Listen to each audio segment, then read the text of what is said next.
شہداء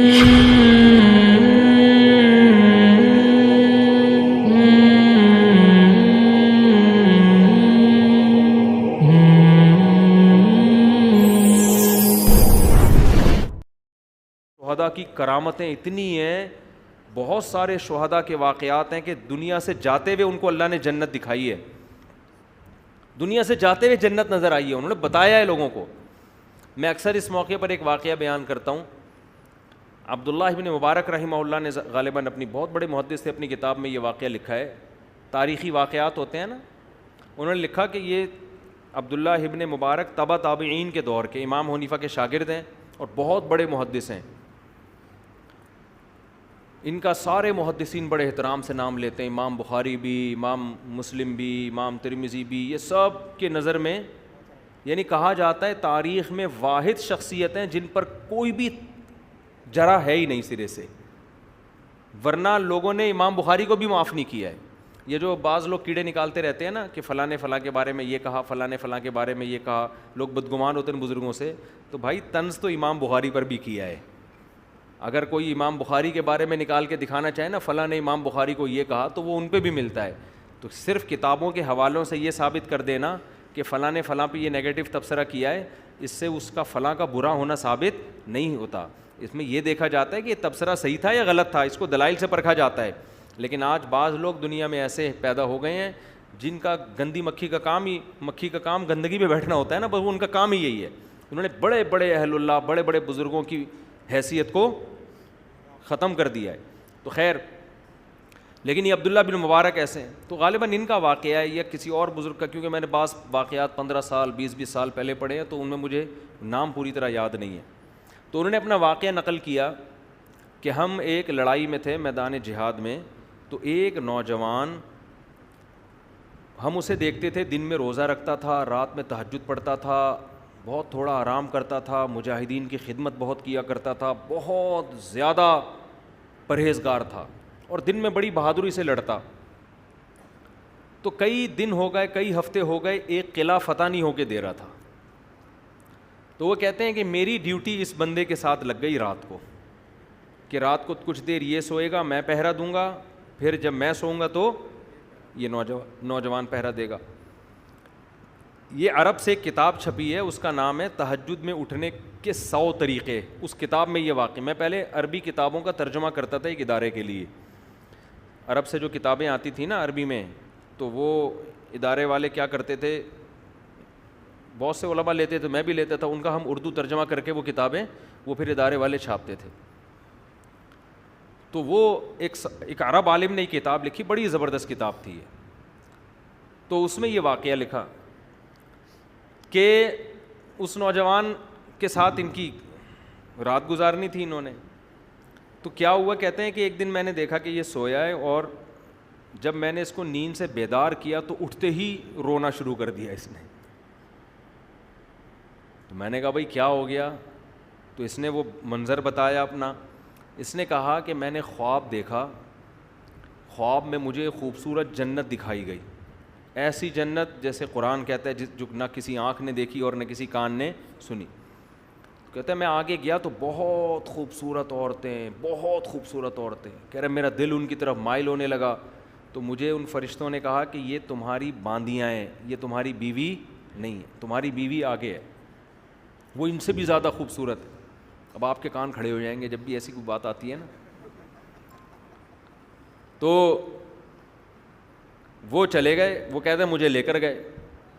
تو میں جب آگے گیا ہوں، اتنی خوبصورت جو اللہ نے جنت کے نقشہ کھینچا ہے قرآن مجید میں، کہہ رہے ہیں جب میں قریب گیا ہوں وہاں تو ایک خوبصورت کمرہ، جیسے دلہن کا کمرہ سجا ہوا ہوتا ہے، ایک تخت پہ ایک بہت حسین عورت، بہت ہی حسین،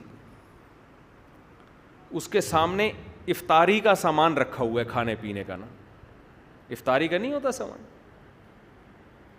تو کہتے ہیں مجھے بتانے والے نے بتایا کہ یہ تمہاری زوجہ ہے اور تم نے اس کے ساتھ روزہ آج افطار کرنا ہے۔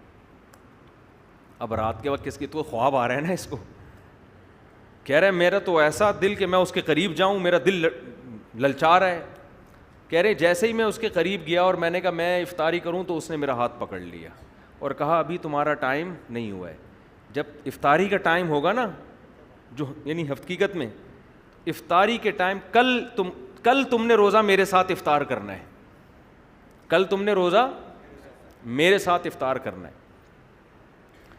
کہہ رہے ہیں اس دوران آپ نے مجھے آ کے اٹھا دیا تو میرا وہ سارا خواب مجھے اس منظر پہ رونا آ رہا ہے، اتنا حسین منظر. لیکن اس نے کل کا وعدہ کیا کہ کل تمہارا روزہ کس کے ساتھ افطار ہوگا؟ میرے ساتھ. تو وہ بزرگ کہتے ہیں کہ مجھے لگا کہ یہ کل شہید ہو جائے گا نا، کیونکہ روزے تو یہ روز رکھتا ہے.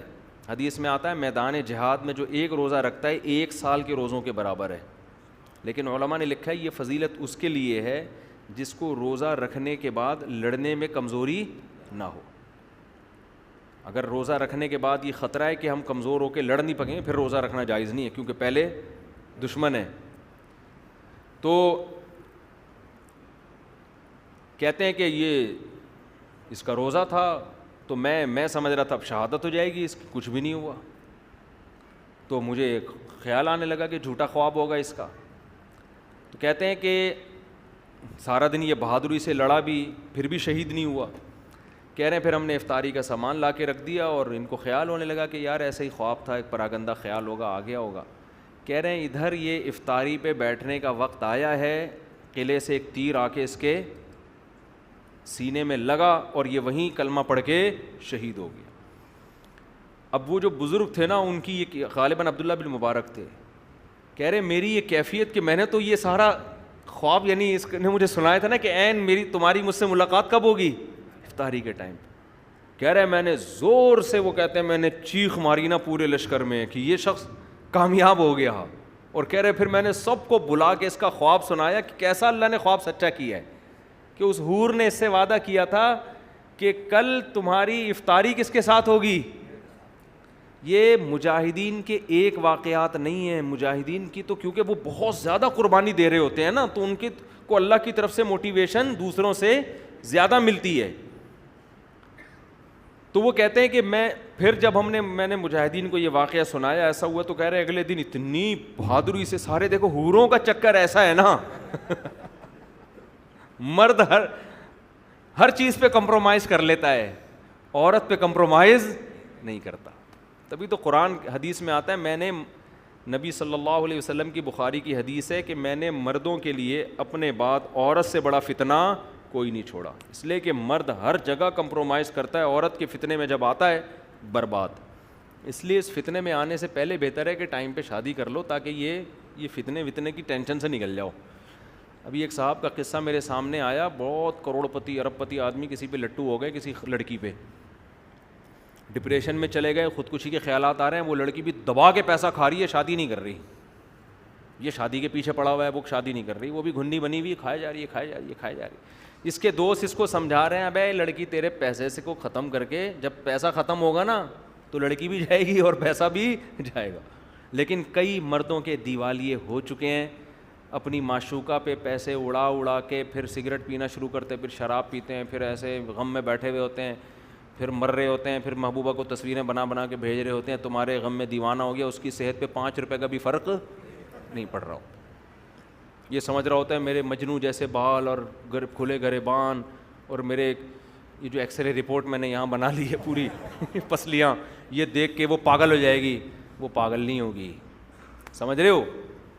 بالکل بھی پاگل. وہ کہے گا تو عاشق ہے، میں تھوڑی عاشق ہوں. وہ آپ کو لوٹے گی مزے سے، اس کے بعد نچوڑ پہ پتلی کری سے. میں نے تو ایک واقعہ یہاں سنایا تھا آپ لوگوں کو، ایک جاننے والے تھے، وہ عاشق ہو گئے تھے کسی لڑکی پہ، کمپنی کے مینیجر تھے، ینگ تھا وہ لڑکا، عاشق ہو گیا، اتنا عشق ہو گیا، لڑکی نے بھی پیسے دبا کے لینا شروع کیے اس سے. اب جناب شادی نہیں کر رہی، کہ شادی ٹائم پہ ہوگی، وہی ایکچولی کر کے نا، ابھی ایجوکیشن ہے، ایکچولی وہ بھی ایکچولی کے چکر میں آئے ہوئے. تو ان کو لوگوں نے سمجھایا بھائی شادی کرنی رہی ہے، چھوڑ یار. اتنا پیسہ اس بندے نے لوٹا دیا اس کے اوپر کہ بالآخر کمپنی میں اس کی حاضریاں کم اور ڈیٹیں لگنی شروع. یہ مجھے خود انہوں نے واقعہ سنایا. بالآخر قصہ یہ ہوا کہ جاب لیس ہو گیا، اس کے عشق میں کیا ہو گیا، جاب لیس. ادھر ٹائم زیادہ لگ رہا ہے، ادھر کم. کمپنی نے نکال دیا، پہلے 2-3 وارننگ دی، نکال دیا. تو ان کو خیال ہوا کہ میری محبوبہ تو اب میرے اوپر اور عاشق ہو جائے گی کہ میری محبت میں تمہاری جاب بھی گئی. محبوبہ کو جیسے ہی پتہ چلا نا جاب لیس ہو گیا، اس نے فوراً ٹھینگا دکھا دی. اس زمانے میں متحدہ کی بھی بڑی حکومت تھی، تو اس نے دھمکیاں شمکیاں لگائیں کہ میں یہ کر دوں گا، میں یوں کر دوں گا. لڑکی نے متحدہ والوں کو انوالو کیا، بولے چترول لگوا دوں گی، تیری بوٹیاں بھی نہیں ملیں گی کسی. صحیح ہے نا. اچھا یہ لوگ چھپ کے نکاح بھی کر چکے تھے، رخصتی نہیں ہونے دی تھی، لڑکی ہوشیار تھی چھپ کے نکاح بھی، تو طلاقیں بھی دلوا دیں. صحیح ہے نا. تو طلاقیں بھی اس کو زبان سے گن پوائنٹ پہ لڑکی نے تعلقات وہ ظاہر ہے اتنا پیسہ اس نے انویسٹ کر لیا تھا کہ وہ پیسوں سے اب وہ پٹائی بھی لگوا سکتی اسی کے پیسے سے وہ بھی ہوشیار تھی، اس نے پیسہ کچھ کھایا کچھ جمع کیا کہ اسی پیسے سے اسی کو بھی پٹواؤں گی جب یہ طلاق نہیں دے گا. تو اس کو پٹوا کے زبان سے طلاقیں بھی نکلوا دیں. اس بیچارے کو ہارٹ اٹیک ہوا ٹینشن میں کم عمری میں، اور دل میں وال لگے ہوئے ہیں، یہ زندگی ہو گئی. خیر اللہ نے توبہ کی توفیق دی، دیندار بنا، اس کو احساس ہوا، دین پہ آنے کا ذریعہ بن گئی یہ چیز. اب تو ماشاء اللہ صحت مند ہے، صحیح ہو گیا. لیکن یہ ہوتا ہے پیسے بھی جاتے ہیں. تو یہ عورت اس طرح سے مرد کے لیے فتنہ بنتی ہے. اس لیے ہم کہتے ہیں بر وقت ٹائم پہ شادی وادی ہو جائے نا تو ان بکھیڑوں سے انسان بچ جاتا ہے، بہت حد تک صحیح ہو جاتا ہے. تو خیر میں یہ عرض کر رہا تھا، دیکھو کہ اللہ میاں کو بھی پتہ ہے کہ وہ، میں کہہ رہا تھا کہ جب ان کو پتہ چلا نا حور مل گئی ہے اس کو تو وہ انہوں نے واقعہ بیان کیا، مجاہدین اتنی بہادری سے لڑے کہ وہ قلعہ فتح ہو گیا. ہر ایک کی خواہش ہوگی کہ میں بھی شہید ہو جاؤں تو بعض دفعہ اللہ کی طرف سے چیزیں دکھا دی جاتی ہیں، موٹیویشن ملتی ہے. تو آج ہمارے لبرل لوگ، ملحد لوگ حوروں کا مذاق اڑاتے ہیں کہ یہ مولویوں نے بیوقوف بنانے کے لیے حوروں کی لالچ دی ہوئی ہے. او بھائی یہ مولویوں نے لالچ نہیں دی، یہ ہمارے رب نے بتایا ہے کہ ایک عیش و عشرت تم نے دنیا میں دیکھا ہے، ایک عیش وہ ہے جو اللہ اپنے نیک بندوں کو قیامت کے دن دے گا. وہ عیش، یہ والا عیش اس عیش کے مقابلے میں کچھ بھی نہیں ہے. تو اللہ جنت کی حوروں کی تعریف کرتا ہے ہمیں موٹیویٹ کرنے کے لیے کہ یہاں حرام سے بچو، اللہ وہاں حلال بہت زیادہ دے گا. تو جب یہ سب چیزوں کی اناؤنسمنٹ ہوگی، اعمال نامہ دائیں ہاتھ میں ملے گا، یقین ہو جائے گا اب میں جنت میں جاؤں گا. حوریں بھی ملیں گی، شہد کی نہریں بھی، دودھ کی نہریں بھی، اور ایسی زندگی جو کبھی ختم ہونے والی نہیں.